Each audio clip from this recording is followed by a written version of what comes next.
Assalamualaikum warahmatullahi wabarakatuh. Sampurasun, Rahayu Sagung Dumadi. Salam sejahtera untuk kita semua dan salam damai untuk seluruh alam. Dunia digegerkan kembali oleh Gunung Semeru yang meletus hebat pada hari Sabtu sore tanggal 4 Desember 2021 dan bahkan berlanjut hingga tanggal 6 Desember. Untuk itu kami atas nama kreator channel Cakra Salaka Negara dan kru Buryang Tiru menyatakan ikut berbelasungkawa atas terjadinya musibah ini. Semoga para korban dan yang terdampak yaitu warga Lumajang dan Malang khususnya, umumnya warga Jawa Timur diberikan ketabahan.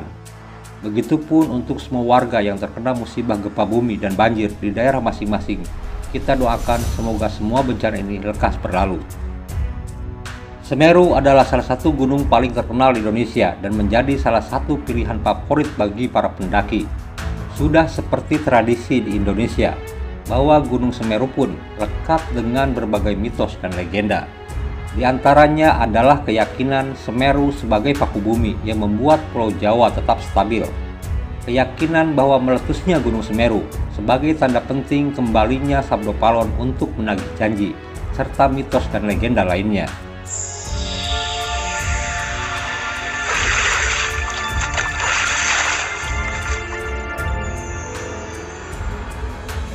Semeru menjadi gunung tertinggi di Jawa. Gunung ini terletak di Kabupaten Lumajang dan Malang, Jawa Timur.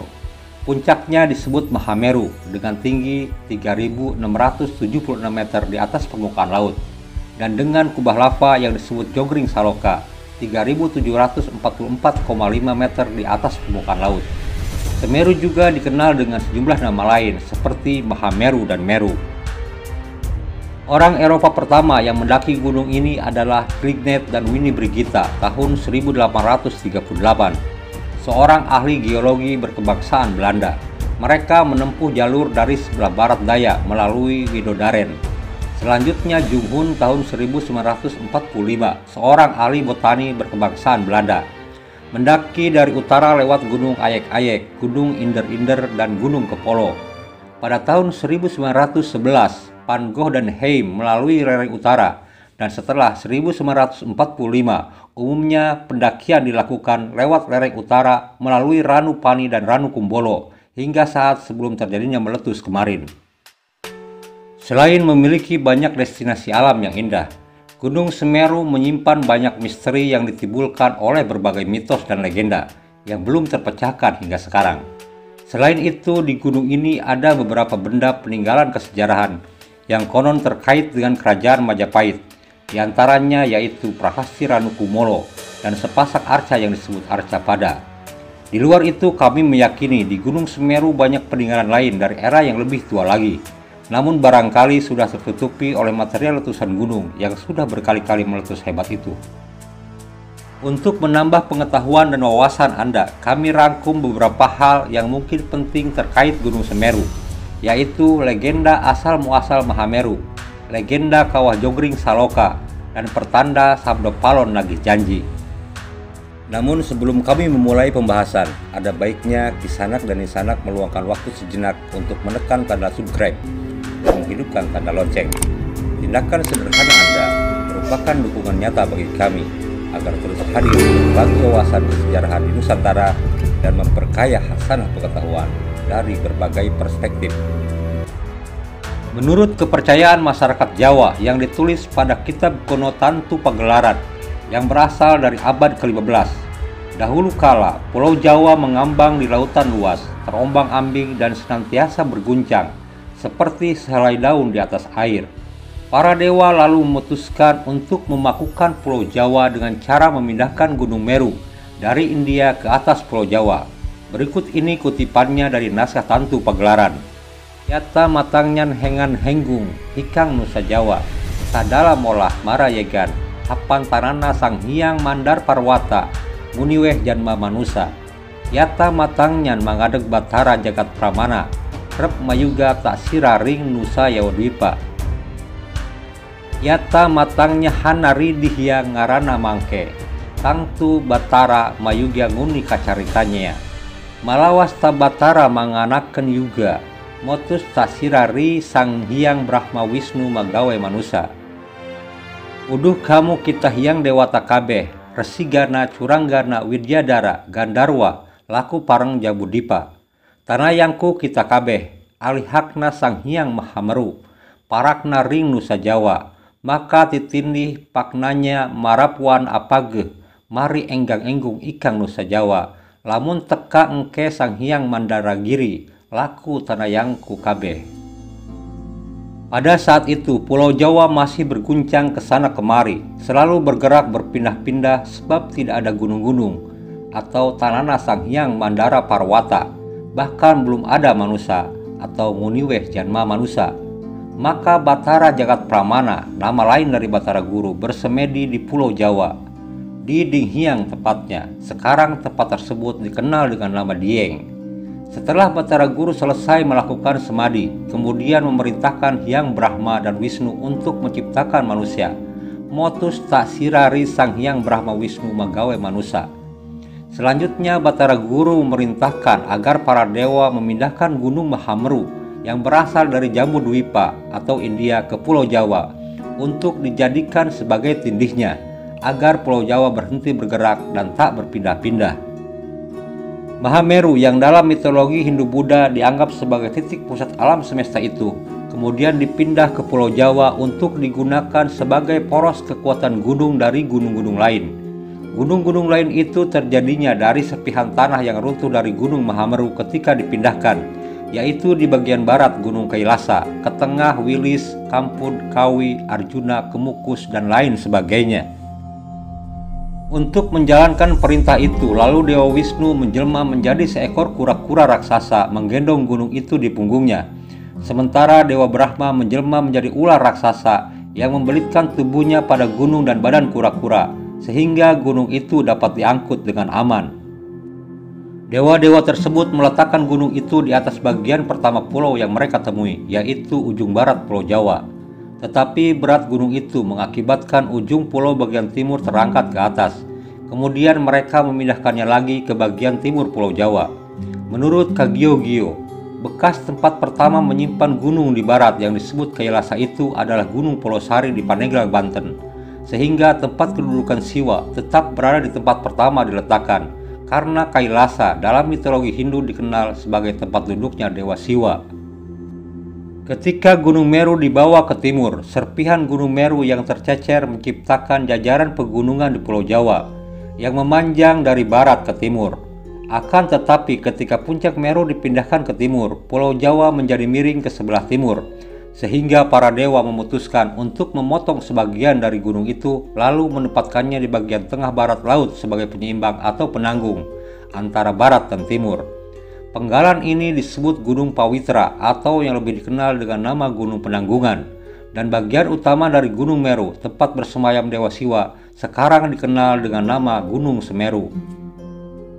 Lingkungan geografis Pulau Jawa dan Bali memang cocok dengan lambang-lambang agama Hindu. Dalam agama Hindu ada kepercayaan tentang Gunung Meru. Gunung Meru dianggap sebagai rumah, tempat bersemayam dewa-dewa, dan sebagai sarana penghubung di antara bumi atau manusia dengan kahyangan. Banyak masyarakat Sunda, Jawa, dan Bali sampai sekarang masih menganggap gunung sebagai tempat kediaman dewata, batara, para hyang, dan makhluk halus.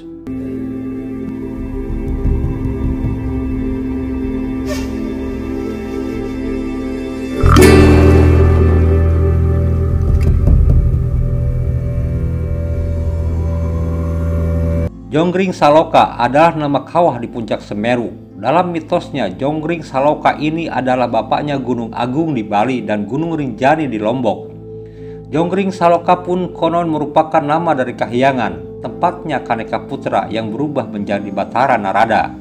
Konon Jonggring Saloka, ranah tempat bersemayamnya para dewa, tempat penyucian, penggodogan dan penglebur dosa. Kawah Candar Dibuka, paradok yang dapat digunakan untuk menghukum dan meleburkan para pendosa dan terhukum, sekaligus menjadi tempat lelaku yang telah melahirkan beberapa satria pilih tanding, diantaranya adalah Gatotkaca dan Wisanggeni putra Arjuna. Legenda Jonggring Saloka berkaitan juga dengan legenda asal-muasal Gunung Semeru. Konon Jonggring Saloka adalah seekor naga hijau yang melarikan diri dari negeri kahyangan, yang dikejar-kejar oleh para dewa untuk ditangkapnya. Dalam pelariannya, naga hijau sempat memakan api abadi sehingga napasnya dapat mengeluarkan api yang mematikan. Dengan napas apinya, naga biru dapat melawan para dewa. Kemudian naga biru bergabung dengan para iblis dan membuat kekacauan di muka bumi. Ia membakar hutan dan pemukiman, juga memangsa manusia. Suatu hari, saat Dewa Wisnu dan Dewa Siwa dalam perjalanan memindahkan Gunung Meru dari Jambudwipa atau India ke Pulau Jawa, bertemulah dengan naga biru Jonggring Saloka bersama para iblis yang sedang membuat kekacauan di bumi. Melihat kehadiran Dewa Wisnu dan Siwa, para iblis langsung melarikan diri ketakutan. Namun naga biru diam tak bergeming dan akan memilih untuk melawan kedua dewa itu. Namun ternyata pada pertarungan itu naga biru dapat dikalahkan dengan mudah oleh Dewa Wisnu dan Dewa Siwa. Ia lalu dirantai dengan rantai emas milik Dewa Siwa dan memakunya di puncak Gunung Semeru. Agar tidak kabur dengan cara membakar rantai emas dengan api abadinya, maka Dewa Wisnu mengambil api abadi dari dalam perut sang naga, lalu menyimpannya di dalam perut Gunung Semeru. Di atas gunung itu, Jonggring Saloka merenungkan semua kesalahannya, serta berjanji takkan mengulanginya lagi. Konon menurut legenda, penyebab meletusnya Gunung Semeru akibat api abadi yang ditanam dalam perut gunung itu oleh Dewa Wisnu, yang sedikit demi sedikit membakar tanah dan bebatuan dalam perut gunung, bagaikan api di dalam sekam. Semakin lama semakin menjalar, hingga akhirnya meletus keluar memuntahkan lahar.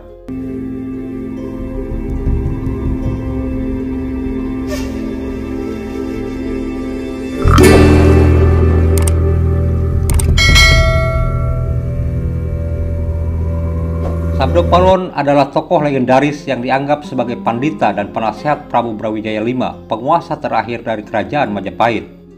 Dalam serat Darmo Gandul, Sabdapalon diartikan sebagai kata-kata dari namanya. Sabdopalon memiliki dua makna, yaitu sabdo berarti seseorang yang memberikan sabda atau ajaran, dan palon yang berarti pengancing atau pengunci kebenaran yang bergema di dalam ruang semesta. Sabdopalon bertugas sebagai pemomong atau pendamping para raja-raja Jawa, bahkan hingga kemunculan Ratu Adil di masa depan kelak. Nama Sabdopalon banyak dikisahkan dalam serat Jangka Jayabaya Sabdopalon oleh Pujangga Ronggo Warsito. Salah satu syairnya memuat ramalan kehancuran Islam di tanah Jawa pasca 500 tahun keruntuhan Majapahit. Konon Sabdopalon tidak bisa menerima sewaktu Brawijaya digulingkan pada tahun 1478 oleh pasukan Demak dengan bantuan dari Wali Songo. Walaupun pada umumnya dalam naskah sumber-sumber sejarah dinyatakan bahwa Brawijaya digulingkan oleh Girindrawardhana, ia lalu bersumpah akan kembali setelah 500 tahun bersama momongan barunya yang bernama Satria Piningit. Sabdopalon menganut kepercayaan Budi, yaitu agama Jawa yang sudah berlaku secara turun-temurun. Dalam Jangka Sabdopalon, ia meramalkan kehancuran Islam di tanah Jawa. Syair ramalan itu berbunyi, "Tepestene nuso tekan janji, yen wus jangkep 500 warso, kepetung zaman Islame, musno bali marang ingsun, gami budi madeg sawiji." Artinya, takdir pulau sampai pada janji, jika sudah genap 500 tahun, terhitung zaman Islam, musnah kembali kepadaku, agama budi berdiri menjadi satu. Dalam syair tersebut, Sabdopalon meramalkan kejayaan agama Budi setelah keruntuhan Islam. Adapun bait ramalan tersebut dikenal dengan istilah Sabdopalon nagih janji. Banyak ciri yang menandai akan kembalinya Sabdopalon menagih janji, seperti rusaknya tatanan masyarakat Jawa yang sudah melupakan adat istiadat kejawaannya, saat korupsi merajalela, panen yang selalu gagal, musim yang salah waktu, serta bencana terjadi di mana-mana, dan salah satunya meletusnya gunung berapi di Jawa. Wajah bencana alam yang diramalkan oleh Sabdopalon sebagai tanda dia akan datang menagih janji, salah satunya ditandai dengan meletusnya gunung berapi di Jawa.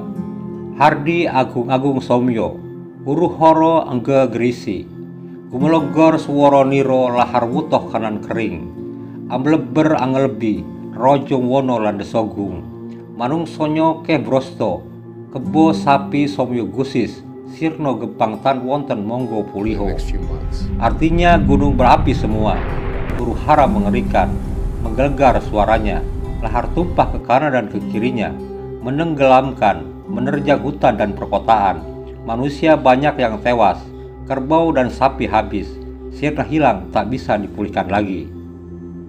Meletusnya Gunung Semeru di penghujung tahun 2021 ini diyakini oleh sebagian orang, terutama oleh kalangan Hindu Jawa, serta di kalangan penghayat aliran kejawen sebagai tanda akan segera datangnya Sabdo Palon dan momongannya yang bernama Satria Piningit untuk memperbaiki tatanan negara dan kelak menjadi pemimpin yang bergelar Ratu Adil.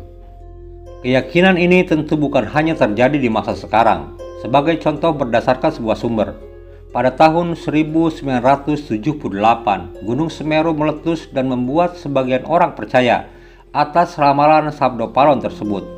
Meski pada abad 20 sekarang bila dihitung dari runtuhnya kerajaan Majapahit yaitu pada tahun 1520, maka sudah genap 500 tahun sesuai dengan janji Sabdo Palon dalam serat Jangka Jayabaya Sabdo Palon. Namun sebagaimana yang dijelaskan dalam serat, kemunculan Sabdo Palon diawali dengan meletusnya Gunung Merapi yang mengalirkan lahar dengan bau amis menuju arah barat daya. Selain itu akan muncul gempa bumi sebanyak 7 kali sehari, hujan di musim yang salah, angin puting beliung dan badai serta terbelahnya tanah Jawa. Meski demikian, ramalan Sabdo Palon tidak dapat dimaknai apa adanya, karena sebagaimana ciri khas sastra kuno di Indonesia, tidak terlepas dari bahasa-bahasa simbol atau siloka yang tak dapat dimaknai dengan apa adanya. Begitupun seperti untuk memaknai lahar bau amis menuju arah barat daya, terbelahnya tanah Jawa untuk yang kedua kali atau nugel tanah Jawa Kaping Pindo, serta yang lainnya. Bila meletusnya Semeru benar sebagai tanda kembalinya Sabdo Palon lagi janji, maka ini sangatlah mengerikan. Karena dengan demikian berarti bukan hanya Semeru yang meletus, namun akan disusul oleh gunung lainnya di Jawa, seperti Gunung Merapi, Gunung Bromo, Gunung Slamet dan lainnya, serta akan terwujudnya ramalan nugel tanah Jawa Kaping Pindo. Perihal terpisahnya Pulau Jawa atau nugel tanah Jawa Kaping Pindo, selain ramalan Sabdo Palon merupakan salah satu mitos di Gunung Slamet. Mitos yang menyebar dari mulut ke mulut warga di lereng Gunung Slamet dan sekitarnya.